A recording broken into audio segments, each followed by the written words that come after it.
대화형 인공지능 서비스 챗GPT가 돌풍을 일으키면서 기업들의 주도권 경쟁도 치열해지고 있습니다. 인공지능 선두주자인 구글이 챗GPT에 맞설 서비스 출시를 발표했고, 이 마이크로소프트 역시 새로운 서비스를 예고했습니다. 조정인 기자의 보도입니다. 지난해 11월 선보인 오픈 AI사의 대화형 인공지능 서비스 챗GPT. 월 사용자 1억 명이 넘는 등 돌풍을 일으키면서 구글의 시대가 끝났다는 평가도 나왔습니다. 단순 검색을 넘어 창의적 영역까지 수준 높은 결과물을 만들어내기 때문입니다. AI한테 밀리지 않을 것이다라는 그러한 안전 이런 마음이 있었는데, 창작과 어떤 생성하는 영역까지도 이제 AI가 인간보다 훨씬 더 잘하는 것들을 보여주기 시작한 거죠. 구글은 석 달 만에 반격에 나섰습니다. 바드라는 이름의 대화형 인공지능 챗봇을 수주 안에 일반에 선보이겠다고 밝혔습니다.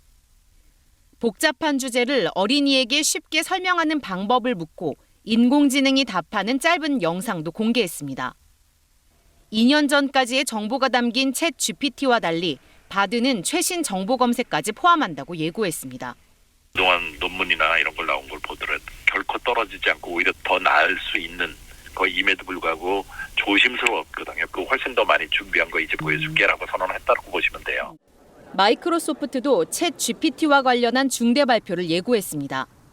자사 검색 서비스 빙에 챗GPT를 결합한 서비스를 내놓을 거라는 전망입니다. 텍스트 생성 AI의 시장 규모는 2028년까지 10억 달러를 넘어설 것으로 예측됩니다. 미디어와 의료, 교육, 전자상거래 등 거의 모든 분야에서 인공지능이 확산될 전망이어서 시장 선점을 위한 기업들의 도전은 계속되고 있습니다. KBS 뉴스 조정인입니다. 챗GPT가 그야말로 돌풍입니다. 미 하원 의원의 연설문을 쓰고 여러 자격시험에도 거의 합격 수준의 답을 내놓기도 했는데, 이제 윤리, 안전 문제에 대해 본격적인 논의가 이루어져야 할 시점이겠죠. 홍학영 기자가 정리했습니다. 요즘 세계적으로 화제죠. 챗GPT라는 대화형 인공지능입니다. 영어나 한국어로 질문하면 답을 하는데요.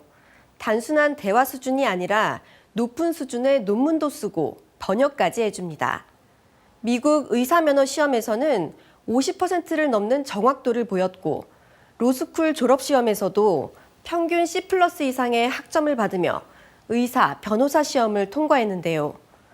인터넷 문서와 책을 비롯한 자료를 3천억 개 이상 학습한 인공지능 모델로 오픈 AI라는 미국의 벤처기업이 개발했습니다.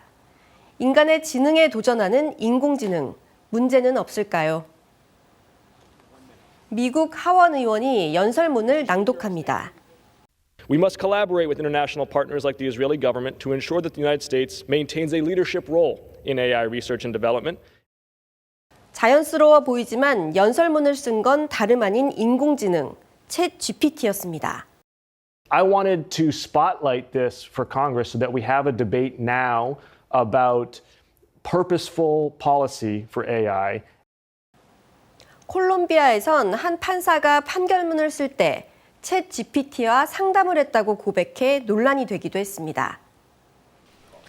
이뿐만이 아닙니다. 챗GPT는 시나 소설 쓰기 등 창작의 영역까지도 파고들었습니다. It's the first time that the public have gotten their hands on it and have gotten to play with it and can see what it can do. 우리나라에서도 통할까요? 봄이 다가와서 입춘 대기를 소재로 시를 써달라고 했는데요. 새로운 시작을 알리는 입춘이 오면 새로운 꿈을 위해 나아가야 한다. 이렇게 그럴싸한 시도 써줍니다. 그렇다면 시험은 어떨까요? 2023학년도 대학 수학능력 영어 시험을 챗GPT에게 풀어보도록 했습니다. 수능 정답 자료를 학습하지 않아 순전히 기존 실력으로만 문제를 풀었는데 3분의 2 이상을 맞췄습니다. 듣기 평가를 제외한 28문항을 푸는데 단 6분이 걸렸습니다. 챗GPT는 지난해 12월 1일 공개된 이후 하루 평균 1,300만 명 넘게 사용하고 있습니다. 월간 사용자 수 1억 명에 도달하는데 인스타그램이 2년 6개월, 틱톡은 9개월이 걸렸지만 챗GPT는 단 2달이 걸렸습니다. 이 같은 선풍적 인기에 개발사 측은 이용료 월 $20의 유료 버전을 내놓겠다고 밝혔는데요. 빠른 성장 속도로 일상 곳곳에 파고들고 있지만 우려도 큽니다. 대학에서 이 인공지능으로 작성한 과제를 제출해 부정행위 논란이 일었는데요. 미국 뉴욕시는 모든 공립학교에 챗 GPT 접속을 금지시키기도 했습니다. 또 악성 코드와 유해한 콘텐츠 제작 같은 사이버 범죄에 악용될 가능성도 제기됩니다. 자체적으로 AI 윤리와 안전에 적용이 된 제품인지를 많은 검증과 테스트를 거친 후에 안전성과 윤리성이 확보가 되면 출시를 해야 돼요. 이제 자율적으로 하지 못하게 되면은 그러면 이제 법으로 만들어서 강제를 해야 되겠죠. 챗 GPT의 돌풍을 계기로 구글과 네이버 등 국내외 IT 기업들도 앞다퉈 AI 챗봇 서비스에 나설 계획인데요. 편리함과 접근성도 좋지만 인공지능에 대한 규제와 윤리 문제에 대한 논의 필요성도 커지고 있습니다. KBS 뉴스 홍화경입니다. 박대기 기자의 경제대기권 이번 주에도 함께합니다. 박대기 기자 제 옆에 오늘도 나와 있습니다. 어서 오십시오. 안녕하십니까? 예, 이번 주에는 요즘 많이 언급되는 것 같아요. 챗 GPT. 예, 이거 얘기한다고요? 네, 사용자가 벌써 1억 명을 넘어선 것으로 추정이 되고 있습니다. 예. 일각에서는 아이폰 이후에 가장 큰 혁명이라고까지 하는데 이 도대체 챗 GPT가 뭔지 취재를 했습니다. 예. 그래서 도대체 뭡니까 그것이? 네, 첫 번째 키워드가 시 쓰는 인공지능입니다. 채팅을 통해서 사람과 대화하는 인공지능이 바로 챗 GPT인데요. 예. 기존 인공지능은 사람이 말을 좀 잘 이해를 못하고 좀 답답할 때가 많았는데 이건 정말 이해를 잘하고 그리고 생성해내는 말도 되게 유려한 말을 생성을 합니다. 예. 백문이 불여일견입니다. 직접 제가 쓰는 모습을 보시겠습니다. 예. 사람과 채팅을 하듯이 집값이 왜 비싸냐고 물어봤더니 인구 증가나 경제 성장 등 이유를 조목조목 설명을 해줍니다. 예, 잠깐 좀 볼까요? 예, 뭐라고 써 있습니까? 저게 그러니까 집값이 높은 이유가 뭐냐 이렇게 물었더니 다양한 요소가 있을 수 있습니다. 한국의 인구 증가는 주택 공급이 부족해져 집값이 상승하는 것에 영향을 미칠 수 있습니다. 아, 예. 또 경제 성장도 영향을 준다. 미친다. 뭐 이런 식으로 예. 아주 상세한 내용을 세상에 없던 글인데 스스로 만들어서 써주는 그런 식입니다. 예.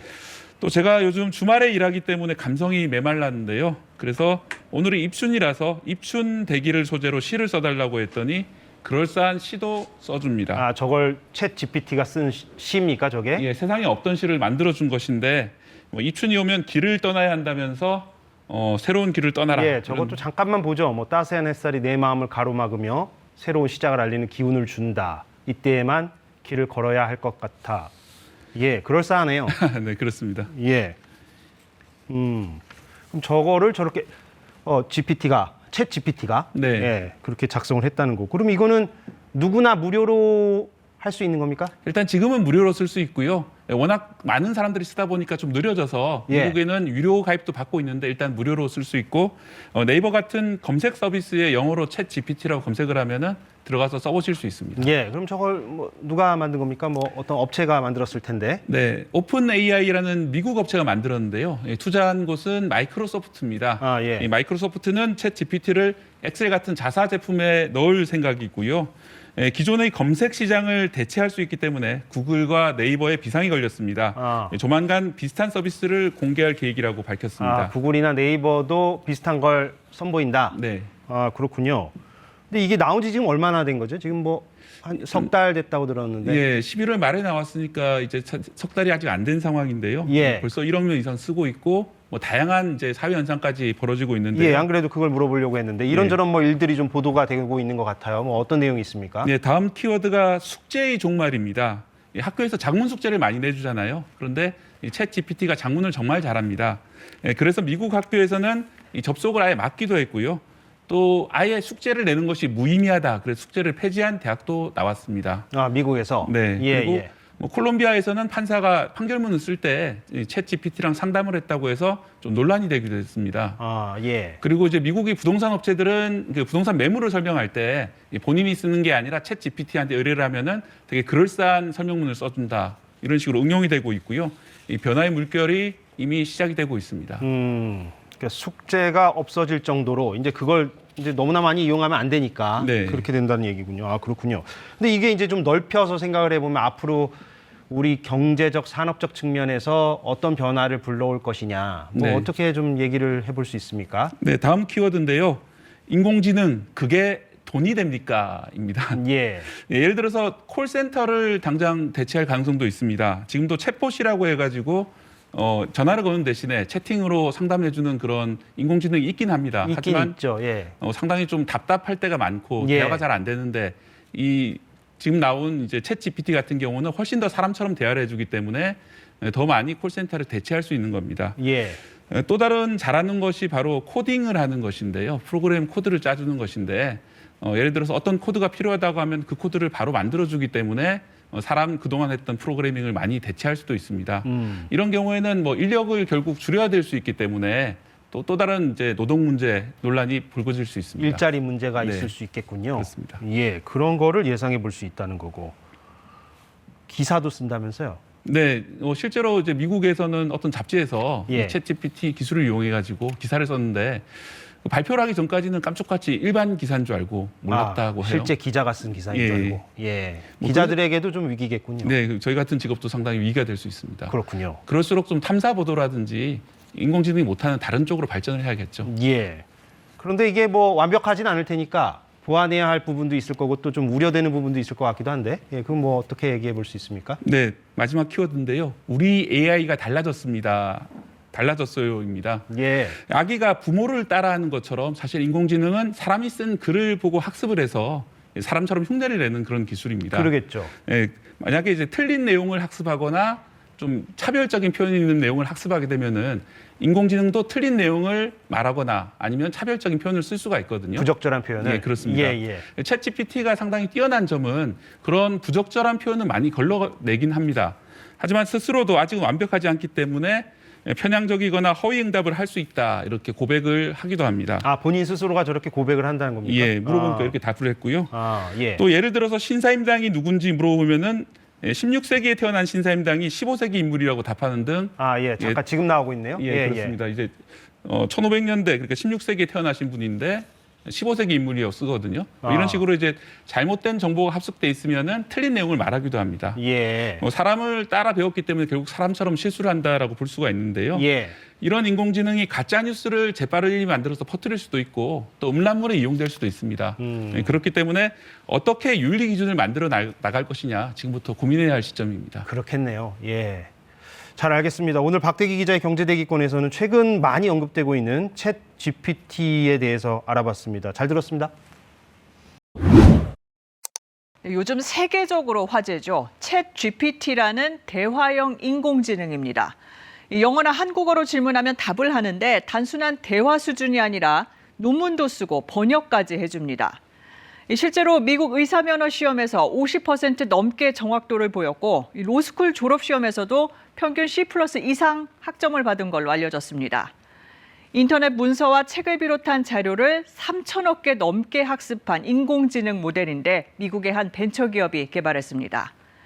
콜롬비아에서는 한 판사가 판결문을 쓸 때 이 챗 GPT와 상담했다고 고백해서 논란이 되기도 했는데 인간의 지능에 도전하는 인공지능의 문제, 조정인 기자가 짚어봤습니다. 미국 하원 의원이 낭독한 연설문. We must collaborate with international partners like the Israeli government to ensure that the United States maintains a leadership role in AI research and development. 자연스러워 보이지만 연설문을 쓴 건 인공지능, 바로 챗 GPT였습니다. I wanted to spotlight this for Congress so that we have a debate now about purposeful policy for AI. 학술의 영역을 넘어 시나 소설 쓰기 등 창작의 영역까지도 파고들었습니다. It's the first time that the public have gotten their hands on it and have gotten to play with it and can see what it can do. 우리나라에서도 통할까? 2023학년도 대학 수학능력 영어 시험 문제를 챗 GPT에게 풀어보도록 했습니다. 수능 정답 자료를 아직 학습하지 않아 순전히 기존 실력으로만 문제를 풀었는데 3분의 2 이상을 맞췄습니다. 듣기 평가를 제외한 28문항을 푸는데 단 6분이 걸렸습니다. 2달 만에 전 세계 가입자 1,000만 명을 넘어서며 일상생활 곳곳에 파고들었지만 우려도 큽니다. 대학에서 챗 GPT로 작성한 과제를 제출해 논란이 일었는가 하면 악성 코드나 유해한 콘텐츠 제작에 악용될 가능성도 제기됩니다.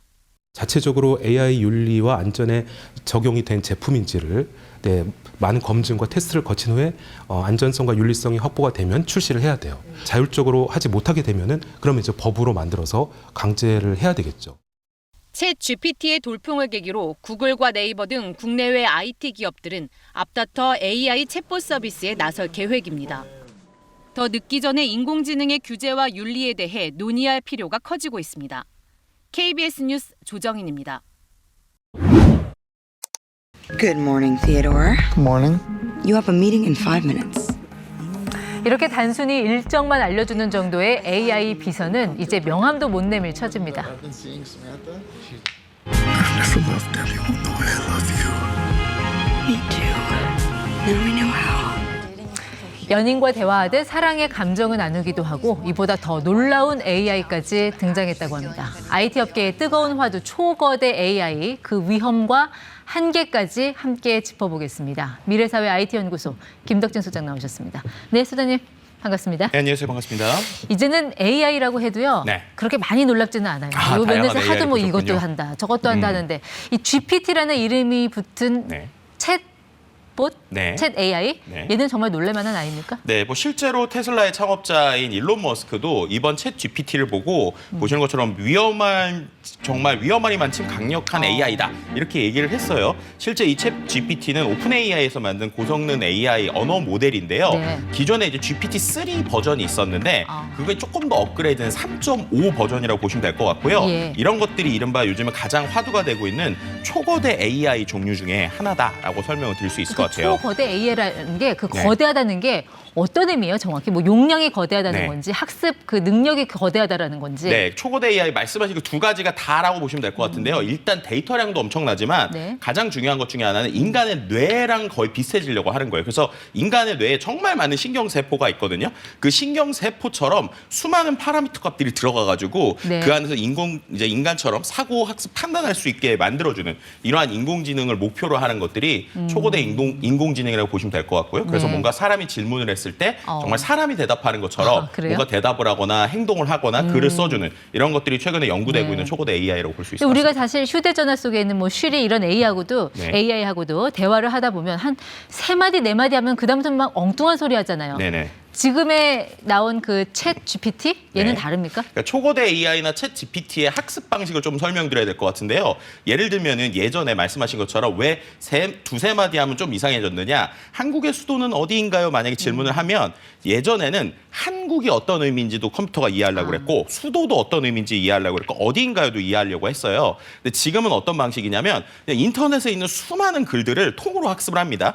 그랬더니 대부분의 글이 한국의 수도가 서울이다라고 표현이 돼 있는 거예요. 그러면은 한국의 수도 다음에 서울이 확률적으로 높이 나올 것이다. 라고 해서 서울이라는 걸 답변으로 주는 방식이라고 보시면 될 것 같아요. 그러니까 쉽게 말하면 영어에서 우리가 빈칸 채우기 하듯이 한 칸 한 칸 채우는데 이게 맞다 틀리다를 확률상으로 보는 이런 방식이라고 보시면 될 것 같습니다. 그러니까 이제 어떤 단어의 의미뿐만 아니라 전체적인 문맥까지 다 이해를 해서 답을 하는 수준까지 왔다라고 보는 것 같은데, 자 그러면 우리 이 똑똑한 챗 GPT 한번 직접 질문 한번 던져볼까요? 네, 그러시죠. 네. 제가 일단 제 머릿속에 있는 단어 중 가장 어려운 단어를 하나 갖고 왔습니다. 양자역학. 반말로 물어봐도 되나요? 양자역학에 대해 쉽게 설명해 줘.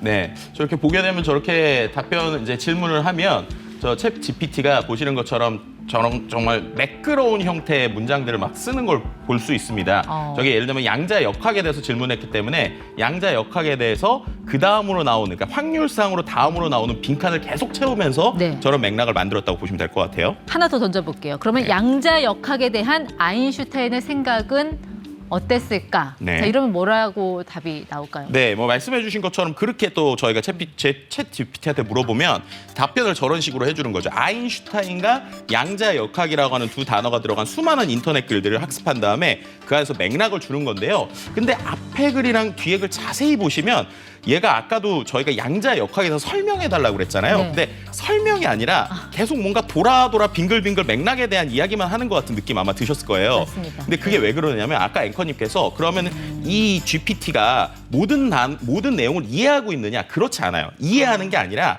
그냥 그 다음에 나오는 단어들을 확률상으로 뿌려주는 겁니다. 네. 근데 그걸 보고 사람들이 이거 정답이네? 마치 우리가 찍기를 하는 것처럼 이렇게 되는 건데요. 이런 것들이 학습을 하면서 조금 우리에게 보여줄 때 이건 충분히 의미가 있네라고 거꾸로 보여주는 형태라고 생각하시면 될 것 그러니까 같습니다. 인터넷에 돌아다니는 정보를 약간 짜깁기 해서 문서화하는 그런 느낌도 있어서 네네. 혹시 잘못된 정보를 그냥 전문가스럽게 표현만 그렇게 한 게 아닌가. 이거 정말 100% 믿을 수 있는 정보인가 하는 생각도 들거든요. 네, 그래서 이제 제가 생각할 때는 약간 이 GPT가 완벽한 똑똑한 전문가가 등장했다라기보다는 신입사원이나 인턴이 등장을 해서 제가 궁금해하는 것들을 정리해서 갖고 오면 네. 그거를 인간이 컨펌을 하고 사람이 이건 아니야라고 하면은 수정 보완하는. 근데 이번에 챗GPT는 좀 똑똑한 게 네. 제가 만약 이게 아니야라고 하면은 그걸 또 빠르게 학습해서 네. 반영을 해줍니다. 그러니까 결국에는 인간이 한 번 더 모니터링을 해야 되고요. 그렇기 때문에 여기서 나온 결과물만 믿는다고 하면 충분히 문제가 될 수 있는 부분들도 있다. 이런 얘기도 드릴 수 있을 것 같습니다. 많은 사람들이 안고 있는 고민 중에 하나가 이 글쓰기. 이거 네. 인공지능이 과연 잘 할 수 있을 것인가가 또 이 업계의 화두였잖아요. 그렇죠. 글쓰기도 잘해요? 실제로 이제 이제 우리나라 수능처럼 미국에 이제 대학 과정 인증 시험이 있는데 거기에서 에세이, 그러니까 우리가 짧은 글짓기를 물어봐요. 그 실제 폭풍의 언덕이라고 하는 주제를 주고 네. 5단락의 에세이를 적어줘라고 했거든요. 근데 실제로 생각보다 꽤 잘 작성을 했더라고요. 그래, 내가 쓴 것보다 더 잘 써요? 제가 볼 때는 한 중학생 정도 이상은 좀 쓰는 것 같은데 네. 근데 이제 내용을 보면은 한 5맥락 중에 한두 문장이나 단어 조금 이상한 부분이 있어서 그거는 우리가 꼭 수능 그래요. 글짓기 선생님처럼 좀 고쳐줘야 되는 이런 그렇게 되면 형태들이 있죠. 대학가에서 네. 자기 논문을 이런 AI한테 맡기는 경우도 생길 텐데 네. 교수님이 그거 보면서 인간이 쓴 건지 AI가 쓴 건지 이거 구분할 수 있을까요? 이미 말씀하신 것처럼 유발 하리 사피엔스 같은 경우에도 이번에 이제 개정판이 나올 때 그 서론을 AI가 쓴 걸 보고 이제 하리가 되게 놀랐다 이런 얘기 이제 그 유발 하리 그런 얘기들이 나오고 있거든요. 그럼 그 얘기는 무슨 말이냐면 결국에는 지금 이미 논문을 만들어주는 AI들은 있고요. 역으로 그런 것들이 금지되는 게 정책적으로 나와야 되는 상황이다. 이렇게 좀 설명드릴 수도 있을 것 같습니다. 이런 전문적인 글 말고요. 네. 저는 사실 매일 쓰는 거 좀 귀찮아하는 편인데 네. 우리 ET가 송년회를 부득이하게 연기를 해야 되는 그런 상황이 발생을 했습니다. 네. 이거 공지 메일 이런 거 챗한테 부탁해도 이 거대한 AI 이거 할 수 있습니다. 네, 충분히 우리가 근하신년이나 이런 것처럼 패턴화되어 있는 거니까 될 것 같아요. 한번 질문을 해보시죠. 네. 네, 보시면 이제 ET 송년회가 부득이하게 연기됐다라고 메일 써줘 쓴다면이라고 질문을 했을 때 저기 있는 것처럼 대답을 하게 되는데 일단 저희가 ET 송년회라고 했기 때문에 저것을 가지고 일반적인 포맷의 형태로 저렇게 메일을 써주는 것도 볼 수 있습니다. 그런데요, 아주 엉뚱한 답변을 하는 경우도 가끔 있다고 들었어요. 예를 들면 네. 이순신이 누구인가를 입력을 했더니 네. 조선의 대통령? 뭐 이렇게 답을 했다고도 하는데 네. 그래서 혹시 바보 아닌가? 뭐 이런 말을 하는 분도 계시더라고요. 네. 그러니까 두 가지 이유가 있는데요. 첫 번째는 챗 GPT 자체가 기본적으로 영어 데이터가 학습량이 훨씬 많기 때문에 영어가 아닌 한국어로 질문했을 때 학습에 대한 한계가 있고요. 두 번째는 그런 지금 역사적인 데이터뿐만 아니라 최근에 트렌드를 물어볼 때도 안 될 때가 있어요. 네. 지금 이게 베타 버전인데 2021년까지 정도 학습된 걸로 알려져 있거든요. 네. 그러니까 그 다음 데이터들은 조금 오류가 있는 부분도 있고 그래서 저희가 고쳐나가면서 써야 되는 상황이라고 볼 수 있을 것 같습니다. 이렇게 모든 거 다 궁금한 거 알려주는 챗 거대한 AI가 등장을 했으면 네. 앞으로 구글은 어떻게 되는 건가요? 떨고 있을 것 같은데요. 네, 이제 그래서 어떤 분들은 이제 구글 검색의 시대가 저물고 이런 전문가 형태의 어떤 AI가 나오는 것이 아닌가라고 하지만 제가 볼 때 이 두 개가 같이 병행될 수 있을 거라고 봐요. 왜냐하면 새로운 정보에 대해서 사람들의 관심을 보여주는 게 검색이고 뭔가 전문가적인 정보 혹은 예전에 있었던 걸 정리해서 보여주는 형태가 지금의 어떤 생성형 초고대 인공지능이기 때문에 네. 이 두 개를 오히려 병행해서 쓴다면 사용자 입장에서 훨씬 더 낫겠다라고 보고요. 그리고 네. 구글 입장에서 당연히 조금이지만 본인들의 점유율을 뺏길 수 있는 부분을 분명히 존재한다고 볼 수 있을 것 같습니다. 지금까지는 무료로 이거를 사용을 하고 있는 것 같은데 이 회사는 어떻게 해서 돈을 번다는 계획입니까? 그러니까 지금 이제 지금은 베타 버전인 상황이고요. 이런 사용을 얼마큼 할 때마다 API당 얼마, 아니면 사용당 얼마 이런 식으로 향후에는 비용이 예측될 것으로 보여요. 그런데 이제 지금이 GPT 3.5인데 말씀드렸던 대로 그 다음 버전인 GPT-4가 이제 내년에 좀 출시를 지금 대기하고 있거든요. 그래서 제가 볼 때 이번에 나온 건 GPT-4를 앞에 두고 약간 본인들의 실력을 보여주려는 하나의 마케팅이 아닐까 네. 이렇게 예상해 볼 수도 있을 것 같습니다. 정말 이 AI가 못하는 건 뭘까요? 이제 인간은 뭘 해야 좀 차별성을 가질 수 있을까요? 이런 고민까지 하게 되는 시간이었습니다. 지금까지 김덕진 소장 함께했습니다. 오늘 말씀 고맙습니다. 네, 감사합니다.